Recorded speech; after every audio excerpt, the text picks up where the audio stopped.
Wow, wasn't expecting it to be that big. Go, brakes. 1,000, 2,000, 3,000. Jump off of that. So I did Beijing Olympic trials, and that was pretty much my last season. Cannonball! This is Beyond the Blue, where people in the Royal Air Force swap jobs for a day, looking beyond the uniform to see that it really is no ordinary job.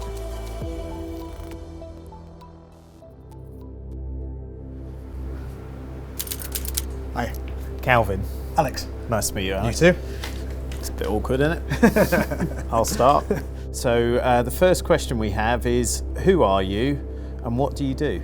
So, my name's Sergeant Alex Williams, and I'm a parachute jump instructor. What about yourself? My name's Calvin Bailey. I'm a wing commander and a former Atlas pilot and squadron commander. Brilliant.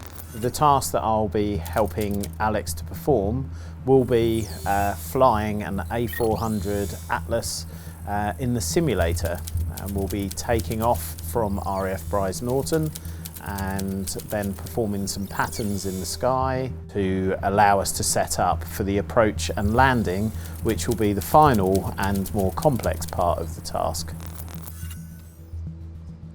Morning, sir. What's up, Charles? Welcome to the sim building. Cheers, thank you very much. You ready to do this? Yeah, ready. Okay, let's go. Wow, wasn't expecting it to be that big. So this is one of our two simulators. It's Okay. about £200 million Wow. worth of full motion flying equipment. I still can't believe the size. Yeah, it's pretty large. It's not as big as an aeroplane, but still pretty big. Ooh. I don't like that. What or who inspired you to join the Royal Air Force? So my brother was a helicopter pilot in the Air Force a few years before myself joining the Air Force, but I used to do sport at quite a high level. Which sport? Pole vaulting, and I actually joined the Air Force as a physical training instructor because there's no money within pole vaulting Yeah. to sustain a professional athlete unless you're at the highest level. Okay. So I wanted a job that I thought could give something back, and it could give me something back, enabling me to pole vault and carry on my athletics. So that's what got me going, really. That's an incredible privilege. Yeah, it was pretty good, and I think stopping athletics probably was the best thing and the right thing to do, looking back at it, and just carrying on with my career. When did you stop? So I did the Beijing Olympic trials, and that was pretty much my last season. So 2008. Okay, so strapping in, all electric seat, which is down on your left-hand side. If you put your hand on there, that'll slide it forward. Make sure your armrest is down on the right-hand side. And then let's get you strapped in. Being a plane geek and going in there is just good enough to start off with. So, yeah, I think I'm gonna say, and this is open for discussion after, I'll be all right. Is working in the RAF what you expected? 17 years in, if you'd have told me I've worked with the people I've worked with, I've done the things I've done, I've been the places I've been, I'd have laughed at you, I think, and said, no way would a guy from Stoke be doing that. What is the most responsible thing you have been asked to do? One is being a tandem master. Yes. So taking somebody who doesn't know how to jump and strapping them to the front of me and jumping out, because their life is literally in your hands and the consequences if it went wrong. So let's give this a go. So for the takeoff run then, left hand on the controls, left hand on the power levers, right hand on the controls. We've got the brakes down here, so I will take them off for you, even though normally you do it. Feet on the brakes, push all the way over the top. And because we're at a short runway, in fact, I'm going to make it hard for you. Okay. So you're going to take your feet off the brakes. Yeah. And with your left hand, push the power levers over the gate. Let's drop down. That's it. And we'll wait for a couple of seconds. We see the speed start to move, and now advance the power levers all the way to the front. All the way, all the way, all the way. There we go. Now use the rudders to steer the aeroplane. So point the 0 at where you want to go. V1. Okay, and that would be taking your hands off those and rotate, so pull the stick back, and then put your hand back on the power lever. Keep pitching up into that box. And there we go, in the box. What we'll do is you call to get up. bring the powers back one click. Approaching 1,000 feet, get that nose forward, push, push, push, push, push, push, push. And you want to put the big ball over the little ball. Keep going, keep going. What was the greatest challenge you've faced within your career? It's probably the second jump out at C-130. The first one I didn't know what was going to happen. The second one I definitely didn't know what was going to happen, and that was the hardest thing, to stand with my course mates and almost be, I don't want to do this. And the jobs that we do, I think life and death is pretty high up there for both of us. What are you most proud of in your career? Best moment in my career, I'm most proud of, is jumping into Buckingham Palace as part of the RAF Falcons, and it was for a garden party hosted by the royal family for children who'd lost family members in Afghanistan. Oh, wow. And landing and meeting those children was incredible. Not only we were the only, and probably will be the only people to jump into Buckingham Palace, just seeing those kids' faces light up when you landed, and to meet them and to mess about with them on the gardens was incredible, and nothing will touch it. Tell us about a time you witnessed true courage. Quite a few of these, I think. I've been involved with a lot of parachuting, and I always used to ask the question when I was teaching, who's never been in a plane before? And there's people out there, believe it or not, who are in the military who have never been in a plane before. When you teach them to jump out of a plane and you stand there and they look at you and say, I've never been in a plane, I'm going to get in one, but I'm never going to land in a plane. It's a bit of a weird feeling. So to watch them stand and look out from 1,000 feet, they won't admit it, but shaking like a leaf, and for them to get the courage to jump out the back of that plane when they are physically scared, I think watching people do that is the biggest bit of courage. And why don't we start a left-hand turn? So if you put in probably about 25, there we go, and then let go of the lever. So push, push the nose forward slightly, so put the big circle on the line, and leave it there. And we'll set up a heading for you. That's it, 0. How did that feel? Yeah, not too bad. It just happens very quickly. Very quickly. So hold that there. Now, can you see the 4 lights either side of the runway? Yes. Those 4 lights are telling you whether you're high or low. So the reds at the moment are telling you you're low. So we need to keep driving in until we see the outer ones go white. So we've got 2 outer whites at the moment. We've got 1 on either side. Yeah. We're waiting for 2. And when we're there, so we're there now, push that round ball down onto in between those lights. So push, get there quickly. That's it. Push, let go. Okay, and that's you there or thereabouts. How do you feel relative to the runway left? I feel it to the left at the moment. Well, then get on to the right. So point and stop there. Wait. So in the HUD now, you've got a cross. That's where you're going to land. So push that cross forward, down, in between those lights. That's it, let go. See, it's a very short runway, right? So keep that low, keep pushing that forward, because that star is where you're going to land. So you see all those tyre marks. 150. That's not there. That's in the water. Yeah, 100. So it's slightly right. I'm going to help you a little bit. There we go. Okay. 70. So at 30, I want those power levers all the way out. 20. That was 30. All the way out. 10. Now pull back. Pull the stick back. There we go. And onto the brakes, please. There we go. Brakes, brakes, brakes. Levers all the way back. Back. All the way back.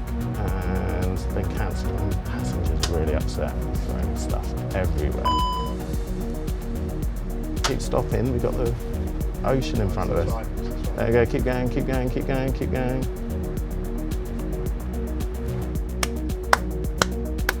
Voila. Not too bad. Either I'm the best teacher in the world or this is an amazing aeroplane. It's a combination of both. I think it's a teaching. Well. So what do you think? Everything happens very quick. Yeah, it's pretty amazing though, isn't it? Yeah, it's very quick. How little are you doing with the flying controls? Not a lot at all. Nothing at all? No. Yeah. Do you feel that you can actually think about stuff? A little bit, yeah. Once I've kind of seen it and looked at it, I reckon. So the next thing that starts to happen is you start paying attention to things that you shouldn't, and you start losing capacity and you stop being able to fly. Okay. And that's what happens. Right, because there's so much information. Because you start taking it and then it starts to overwhelm you. What or who inspired you to join the RAF? No one in my family was from the military. There was no one really in my environment. I think it was just something that I read about, I think from doing a project on the Second World War at school, and I kind of got into it and was quite passionate about it. And then I think what actually drove me was people telling me that I couldn't do it more than anything. Yeah. And then it really became a thing. What is the most responsible thing you've been asked to do? For me, the greatest privilege in the military is the amount of responsibility that we're given. Like any of the jobs, like your job or my job, we actually spend some time and analyse what it is we do. Like we're given an amazing amount of trust. What are you passionate about? Service, I think. I think it's very easy for us to lose sight of the fact that we do something for our nation. And people don't often use that language. Like we are literally vest wearers for our nation, right? You know, and we're very lucky to have the Union flag on our arm, and so I have remained very connected with the fact that that's why I do this, and almost no other reason. That is the passion that got me into the military. It's what sustains me in the military and drives pretty much everything I do, is service and doing something for my vest. So, first impressions of Calvin are that he's an immensely proud person to be serving in the Royal Air Force. I think he lives, breathes the Air Force. I think that's a really good thing that we need from our commanders and the people who we look up to. And he would be very much a person, if I was serving under him, that I would look up to him as a person.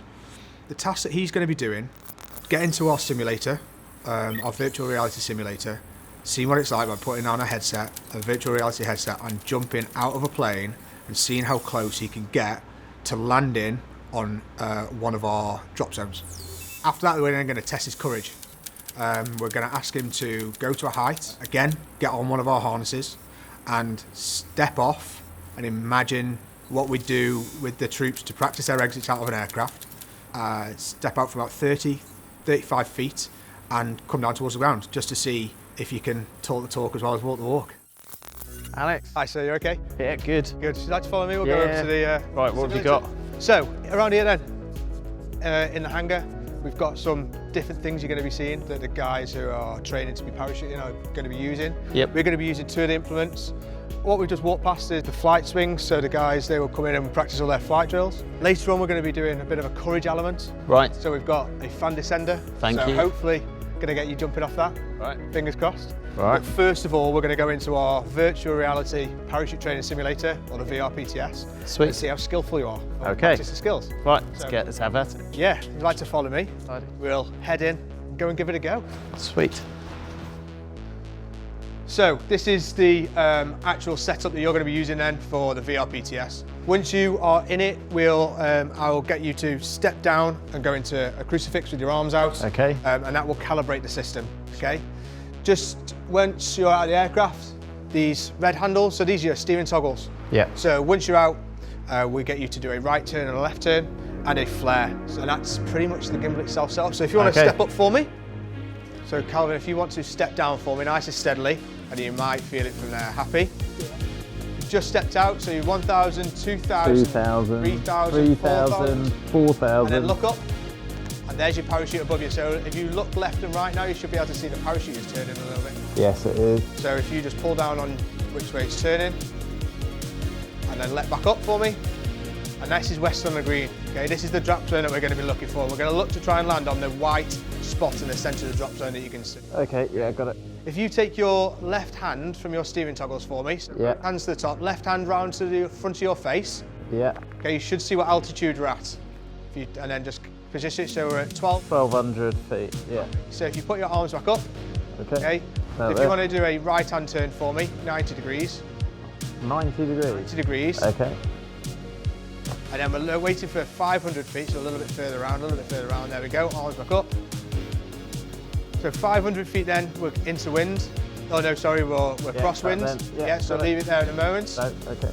And then at 300 feet, Yeah. we're going to turn another 90 degrees, sorry, That's about now. and turn into wind. Ooh. Okay, so now we're going into wind. So when we're coming down, you'll feel the ground rush. Okay, we're waiting for 10 feet to start flaring.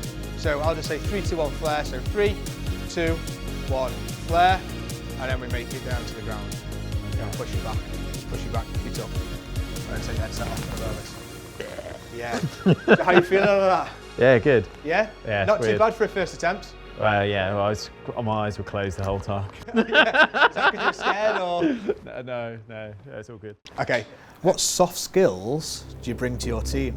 Being able to understand the position that someone else is in is, for me, like the key leadership skill. Like, we'll have a goal, but how we get there is relies on everyone else. What are you most proud of in your career? There's a number of things, some of which I'd get upset about. Our delivery for humanitarian supplies to Mount Sinjar, which is in northern Iraq, which we now characterise as the start of Operation Shader. Okay. And that was literally from a standing start on a Friday morning here at 8:30, and then at 10 o'clock on the Saturday evening we dropped some supplies to about 3,000 isolated people that were stuck on top of a mountain. The difficult part that I'm very proud about, but also quite where I get slightly upset and emotional, is realising the impact that we had on the individual people that were stuck on top of that mountain.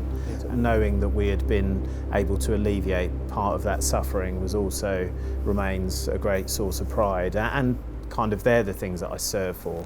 So what we're going to do now, we're going to make our way to the top of the fan descender. It's about 30 to 35 foot, and I'll hook you up, give you a bit more of a brief, let you take in the view at the top of the hangar, and then go from there. Right, happy? Yep. Perfect. If you want to follow me up there then. And when we get to the top of the fan descender, I've already checked that it's all working, it's all good to go.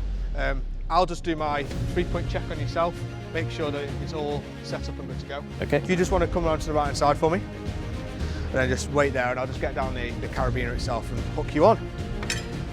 I was just about to ask what that was for. I've got really short arms. Yeah. Brilliant. So if I just get the hello. itself. Okay, what we're going to do now, you're happy you're hooked up? But you happy with that and you're hooked Yes, up? I Okay. am. Let's give you a check on myself. Okay, what I'm going to get you to do then is just step down for me into the gap. Okay, I'm going to hold the harness above your head. Okay. Once I take the bar away, I'm just going to say stand by and go. On the go, I want you to keep looking out in front of you. Yeah. And I just want you to step out nice and positively out of the door itself. Happy? I mean, like, do we actually need to do this? Well, yeah, why not, eh? You put me through my paces earlier, so this is me. Okay, so if you just take a pace back, and I want you to take a pace into it. Okay, so all I'm going to do then, I'm going to remove this bar. Yep. On the command stand by go, all I want you to do is take a pace into it, and it's going to be like you're stepping into a swimming pool. Stepping into a swimming pool. Stepping into a swimming pool. Keep your eyes facing forwards. Step into that swim. Stepping into a swimming pool. Okay, listen in then. Stand by. Go. Cannonball!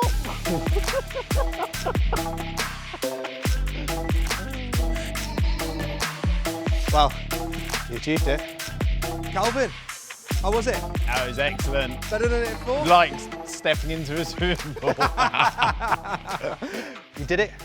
I've seen people up there. I've been up there, stood at her for a while, where people haven't. You've got to go at the door, haven't you? commit, You've yeah. just got to do it, and then you're halfway down. Yeah, you just got to commit to it all and just go for it. Yeah, the scary part is the step. And that's exactly it. I think the fear is you can see the ground. Yeah. It's a different perception when you're in the air, but it's definitely the fear that you can see the ground and it's. It's 35 feet. Yeah, that's it. But that's it. It's only 30 foot, but still. Yeah, no, it's good. Excellent. Yeah, well done. Yeah, really Nice good. work. Cheers, Marco. Thank Yeah, you. no worries. Yeah, I really Well done. enjoyed that.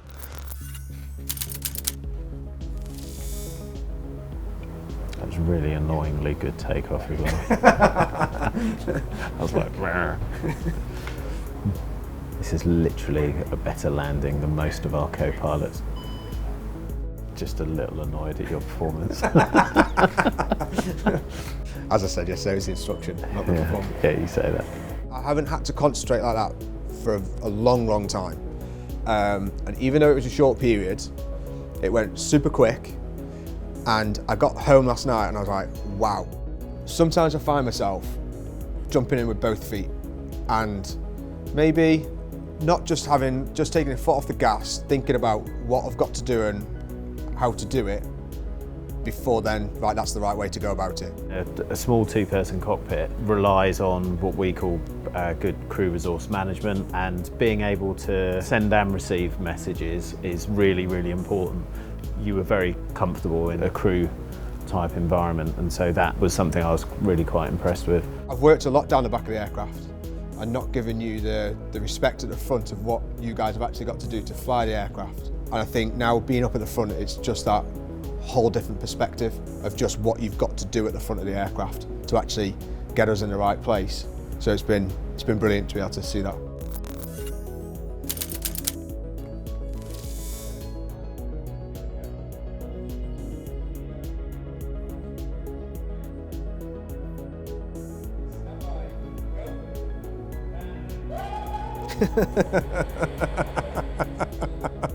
Just like a sack of potatoes. I thought I looked amazing in my mind.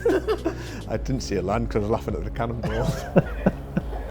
Because you always know that you're going to do something that could result in the loss of life. It's not necessarily that I was overcoming fear, I was just trusting you. Yeah. You said this is going to be okay, that's going to be okay. I have got to trust this organisation to do something that is inherently dangerous, looks ridiculous, and I think I'm going to hurt myself, but Alex says it's all right. Yeah. And when we were doing the parachutes and you said turn into wind, I was like, no way.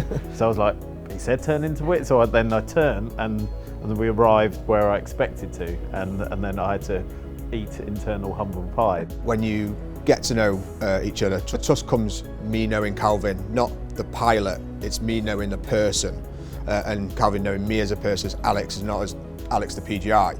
And I think then, like, you build the trust very quickly. In work relationship, and actually genuine friendships in work relationships is a very military. Camaraderie. Yeah, And I think that grows very quickly. It's important to be able to view yourself as a fly on the wall every now and again, just to appreciate just how good our job is, like, and whether it's like it has problems on occasion, like every job, but actually to be able to reflect on it like that is really quite important and powerful, I think. The jobs are incredibly diverse, and the people that are doing it are as well, and it takes all of that to deliver the same output. We've got the same goal, but we've got different parts to play in that.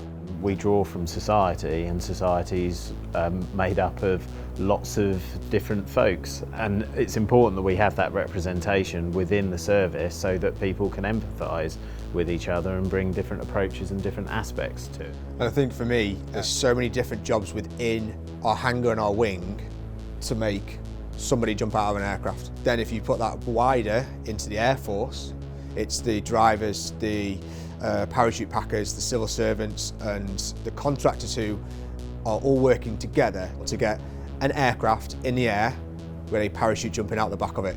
I joined the Air Force to travel the world, and you get to experience that. You know, traveling the world with work, doing what I want to do with the people who I want to be with, and sharing those experiences. For me, it's the whole force coming together for that one common goal.